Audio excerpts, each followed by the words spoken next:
What's up, everybody? ViscountKdub here, and school is in for the Poké Cup Master Ball teacher team. And before we start the 33rd Gauntlet, be sure to subscribe and hit the bell to stay up to date on all things Gauntlet related. And with that, class has begun, so let's meet the new roster. To quickly review, teacher teams use some kind of strategy to buff their teams or stall until they're ready to attack. At least that's what I've gathered. Molly likes to use Baton Pass, and 3 of her Pokemon have it, while the other Pokemon are meant to receive the buffs and sweep. And in practice, she's very good at doing this since she also loves the move Double Team. However, using that move is illegal in tournaments, so I'm relegating myself to using the agility instead. Moving on to her roster, it would appear that Molly went back to school herself and upped her standards for the Pokemon she uses because this is a serious change up from the last class. Gone and graduated are the Kadabra, Montine, Dragonair, and Lydian, and joining fellow seniors Girafarig and Aipom are Mr. Mime, Lantern, Politoed, and Lapras.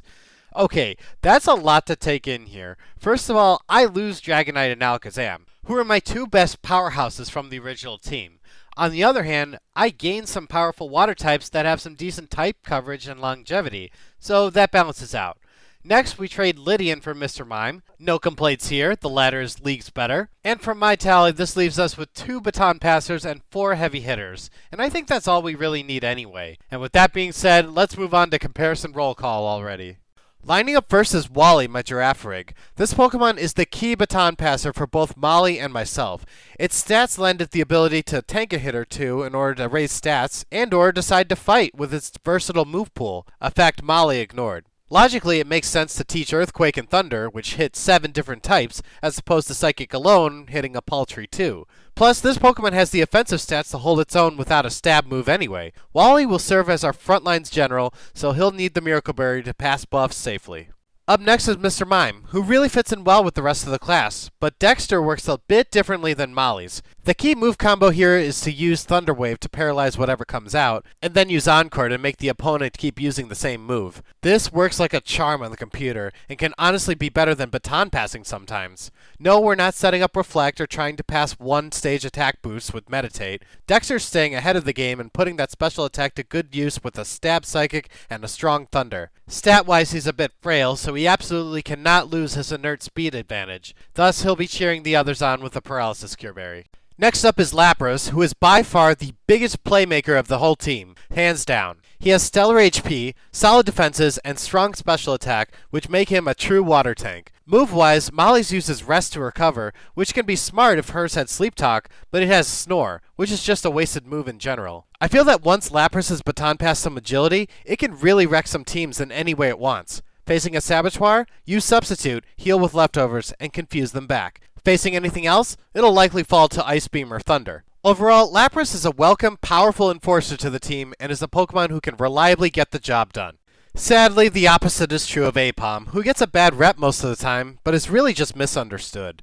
Aipom is supposed to be an annoyance Pokemon. He's not meant to really fight, more so mess with stats and the opponent. But speaking of its offense, Marcel can take a hit like Wigglytuff and pay them back in spades with counter, giving it an out to any physical attacker. Also, Stab Return can hit pretty hard too. Aside from that, he won't be battling much, and will be passing speed along to others with agility since we can't use Double Team. This monkey's a mixed bag, but unfortunately, Wally outshines him in almost every way. I'll be using him sparingly. Lantern, another water type, is a great mixed attacker. Even if it doesn't gain any speed, Thunder Wave works wonders at slowing down the opponent, and when used in tandem with Confuse Ray, the opponent won't be moving much at all. As for offense, Surf and Thunder are no-brainer stab staples that can take advantage of any rain we get. Molly shouldn't have gone with Takedown or Spark, obviously, but this is round 1, so it's excusable. Basically, Lantern can deal with most of anything, and will be our go-to Pokemon for handling electric types. We'll just be keeping her far away from anything with Earthquake. And lastly and conveniently, our last Pokemon, Politoed, is up to the task of taking any hits that beat up Lapras or Lantern, mainly ground and rock types, and can return the damage with counter. And yes, this is our 3rd water type, so the type variety here is pretty thin this time around. But water isn't necessarily a bad type to go all out on, as we found out with the swimmer team. And I've got to hand it to Molly, her moveset is pretty solid and built to tackle most of anything that crosses her Politoed. I, however, taught more technical moves because I have a plethora of water tanks already. One important move is Haze, and it's like the anti-baton pass since it deletes any buffs. It's situational, but I think it can work if we encounter any buffs we don't want happening. Ergo, it's the Achilles heel equivalent to a team like Molly's, which could come in handy. Stat-wise, Politoed is built defensively, so naturally its speed is terrible. But with a little baton passing, he'll keep up his school spirit well enough. With everybody present and accounted for, it's time for school. On with the Gauntlet. Alright, we start off as always in Battle 1 in the Poké Cup Pokéball against Bugcatcher Nelson. He's nothing to worry about, but we can use guinea pig Pokemon to just test this new team out. So I thought for this time, it'd be fitting to start off with a Pokemon we're not going to use very often, and that would be Marcel the Apom. And we're up against a Weedle. Okay, nothing to worry about. We just fire off a return and one-shot it. It did have the focus band, though. It tried.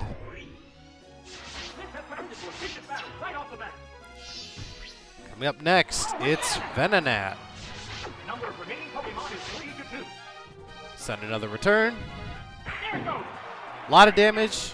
And yeah, okay, it has more defense than Weedle. Supersonic wouldn't have been a problem anyway. Marcel has the Bitterberry. And Venonat's down. And there's a good reason that Marcel has the Bitterberry. We'll eventually face Swagger users that'll give us attack, and after an agility, we can just pass it off to anything with the Miracle Berry. So that we're all good. And one return takes care of the spider. Battle 1 is done.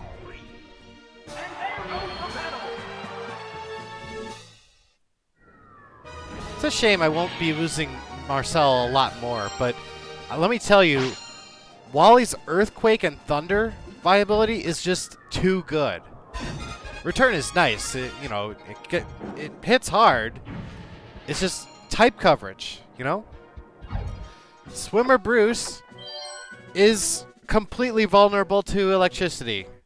And you would think I would just use Glimmer and use Thunder, but no, I'm gonna just use Wally. It also has Thunder. And Lapras has Thunder.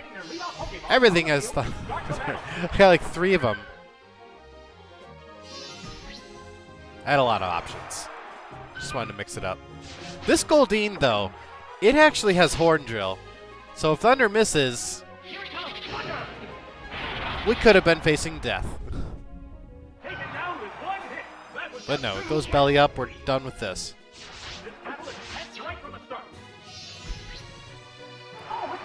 Poliwhirl, it might use Belly Drum. If Thunder hits, and it does, non-story.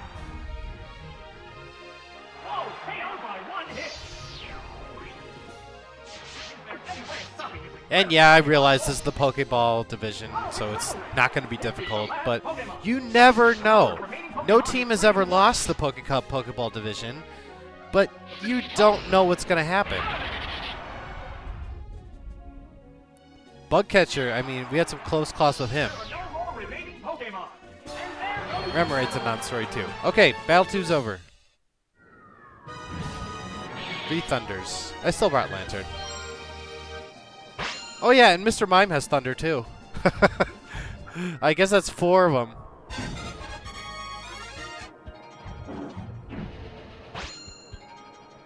Hiker is going to fall to anything with Surf, so that would be Glimmer or Glen. I'm going to send out Glen first because Glimmer's vulnerable to Earthquake. There are only Surf users, by the way.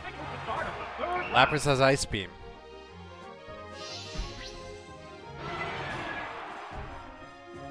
Alright, we should win the speed battle.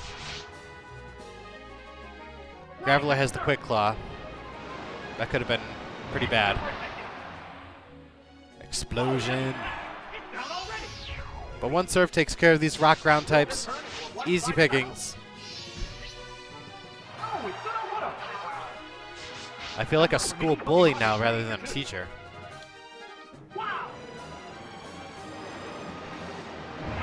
Oh, Sudowoodo survives with a focus ban. And we're eating one rollout. That's fine. But now to change it up, just in case he survives, we're going to use Body Slam to inflict paralysis, and yeah, it's not necessary. He's down.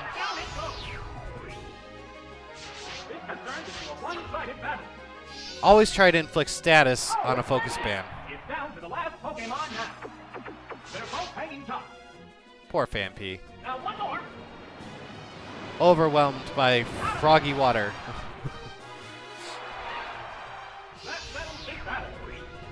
And just like that, we're done with Battle 3.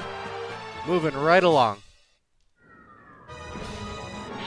Yeah, we brought all our water tanks this time. Gonna be a rare sight. They won't all be together. Especially in the Super Nerd battle. Our only Pokemon that has a ground move is Wally. He's the only one who can Earthquake, but thankfully, you know, I gave him the Miracle Berry so he can bypass any Thunder Waves and status. So he'll probably get 2 in before he'll actually be taking damage. Depending on how weak they are. Like Haunter. Haunter's very weak defensively.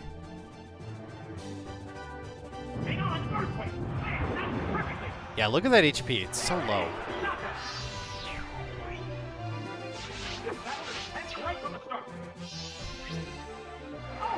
Alright, Electro comes out, and it's his level 55, so more than likely he'll survive an Earthquake. We are taking a Screech and losing the speed battle.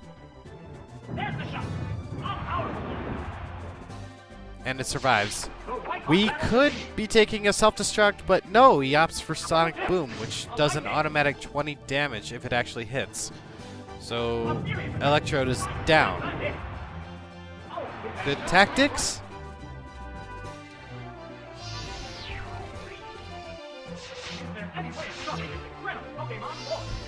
It's like I'm going through that thing as a teacher, and I really am a teacher, where, you know, you want to praise students' efforts, but it's just not there at the ability level, you know, but you can't put them down either.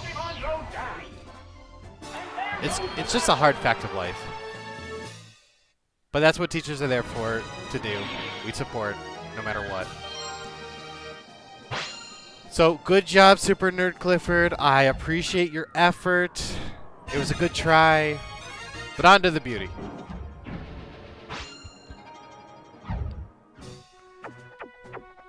Miltank and Quillfish. That's the only threat here. Skiploom may have some Giga Draining, but we can just Ice Beam it.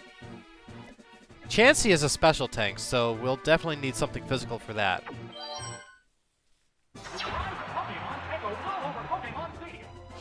Did I say Giga Drain? I meant Mega Drain.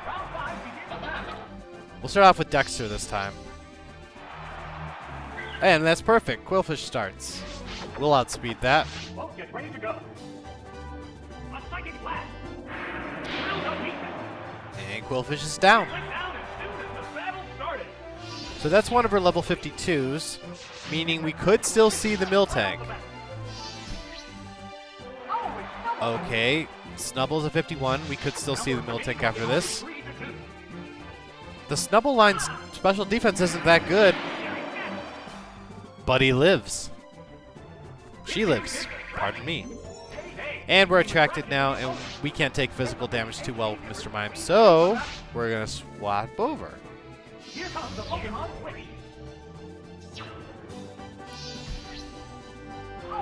Give Lapras some time to shine. Now's the time to attack.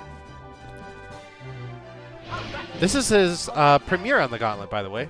It's our first time using Lapras. It's very nice. Send some Ice Beam, and he's down. Just one Pokemon remains. What did you save? Oh, oh god, the Corsola. The number of remaining Pokemon is 3 to This thing pops out any time. You know, every time. What's this? Leads with Ancient Power and gets the ability boost. Never doubt this Corsola. We send a Thunder. It's definitely not going to knock it out. We'll try again. Hot battle is unfolding. Here comes Thunder. Of course, it misses. Another ancient power. Attack boosted. Stab boosted. Critical hit boosted. Ouch. We have no choice but to swap out to Glimmer. The Pokemon is returning to its Pokéball. Oh, it's my turn. Thankfully, we won't be taking any mirror coats. Corsola's just too weak for that. I will be doing to put that Pokemon big. Right then, sir. Come on, Surf. Take it down. No? Still no? Wow, this thing got strong. It could have gotten a mirror coat off. It lands right off. Special attack boosted Psychic. It's a fierce battle. Oh, there's a Quick Claw. There's the attack. That did little damage. Be funny if we got another Now boost. one more. Yeah, end it. We are out of Battle 5. Never doubt this Corsola if you don't have a grass type. That was just annoying. Never rule out boosts from Ancient Power either. Alright, Battle 6 against Burglar Jensen. Well, he's facing 3 water types, and 2 of them no surf, so this really won't be such a challenge. And we also have an earthquaking giraffe. And he's obligated to use Thief first. On anything that comes out, doesn't even matter. I kind of predicted that the Electabuzz would come out first, so yeah, Glimmer's going to take this one. Now, if he decides to fight, Electabuzz actually has decent special attack. We don't care about the Mint Berry. Confusion will help out. I actually thought it was going to go first, foolishly.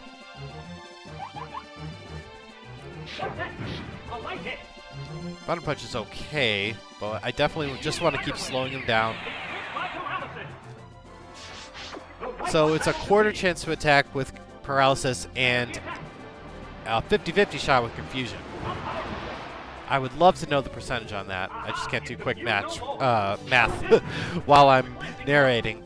We eat another Thunder Punch, and we surf again.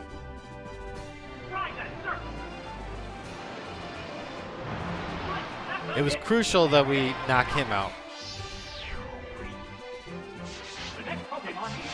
And it's crucial that we knock out Gligar too, if he appears, because Girafarig cannot injure him at all.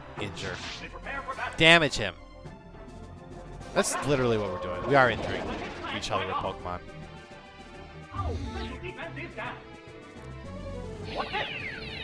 Peter will tell you it's no better than a chicken fight. So Persian is paralyzed. I go for Thunder, and it does hit. I probably should have just surfed. But lucky Paralysis smiles upon us. And we're on to Mon number 3.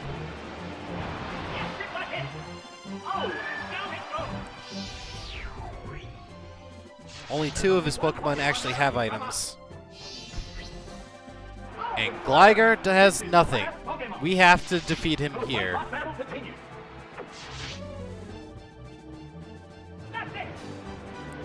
Announcer seems good, confident. And yeah, we're done here.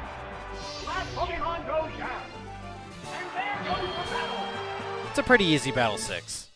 It's not threatening. You just gotta watch your leftovers from getting taken. Yeah, I couldn't take even Wally to this fight. Gligar is the one thing that rules him out. Border Claude, though, is pretty much the true final battle here. The Vaporeon, the Tentacruel, and the Tauros, they are powerful. I mean, there's no getting around it, even if it's Pokéball round 1. So I thought long and hard about this one. And I thought I'd give Marcel a chance to shine once again. Just in case. Because the border likes to use Icy Wind, but now that we have Taurus come out, he's going to use Strength. That's what I've encountered. So I'm going to counter Strength. And it's going to hurt. Now here's the Stumper. Will I go first? Yes! 136 is enough. So Apom just took down a Tauros. It probably could have survived a double edge too. Okay. Tentacruel likes to use Icy Wind and Toxic. So we want to avoid that. We're going to use Agility here. We're having Marcel take this Toxic attack. So now that Aircruel won't use it next turn. And now we're going to pass off all this wonderful speed right over to Lapras.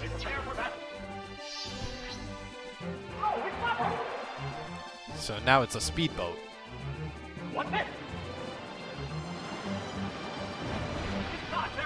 Leftovers off that surf. And now we set up Substitute.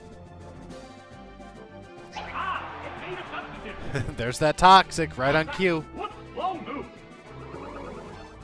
So now we can just start sending Thunders. I could use Confuse Ray, but it has a Miracle Berry, so why waste the time? Thunder's going to hit eventually. Another Surf. Who cares? We're recovering nicely. There it is. Critical hit Thunder. 4 times the damage.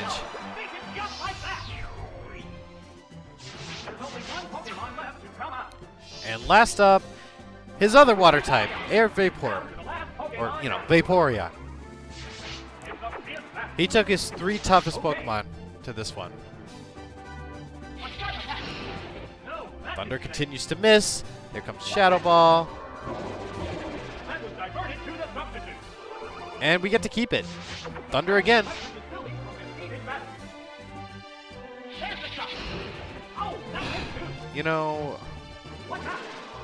I really regret sometimes not teaching Thunderbolt, but the power of 120 power electric attack is just too alluring. I'm going to set up Substitute once again.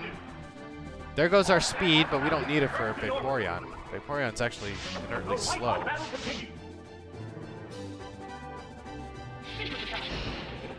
Alright, we got 1 Thunder. We need 1 more.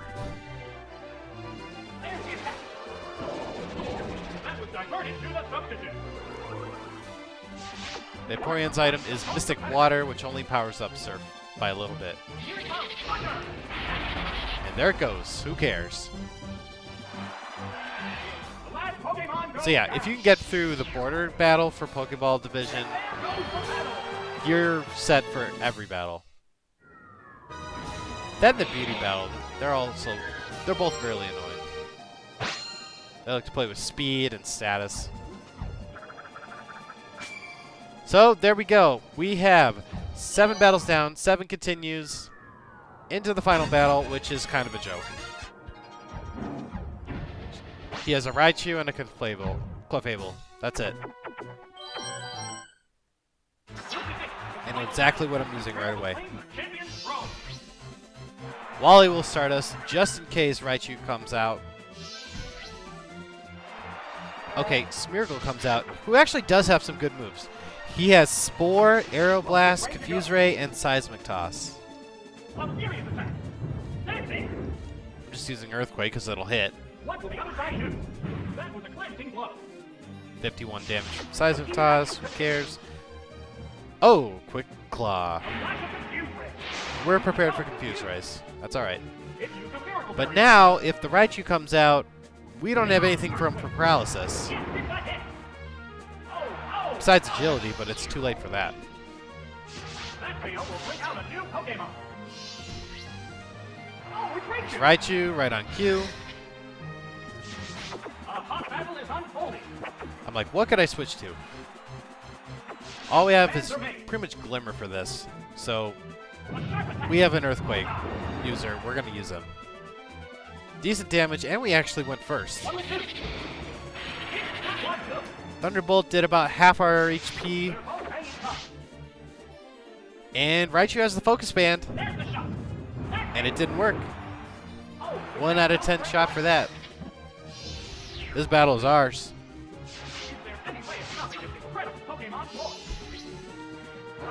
Okay. Slowpoke is kind of a joke.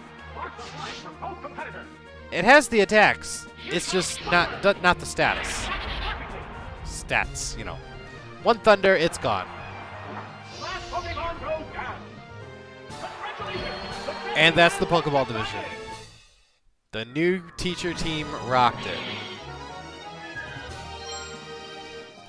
Yeah, aside from the Clefable not appearing in this battle, that was the hardest variation. Let's analyze the run. Well, Gauntlet 33 is off to a promising start. Nothing really came close to phasing this team except for that Corsola, which had the dumbest luck with Ancient Power. It always happens, I swear. Hopefully we'll get better skilled pupils to trounce in the Great Ball Division next time. I'm ViscountKdub, thank you for watching, subscribe for more Gauntlet, and how many of you actually appreciated Professor Earl's classes in Pokemon Stadium 2? I've got to tell you, I found his lessons integral for battling and breeding. It's basically how I've built the Gauntlet Pokemon you see here. That and with the help of the internet. See you next time.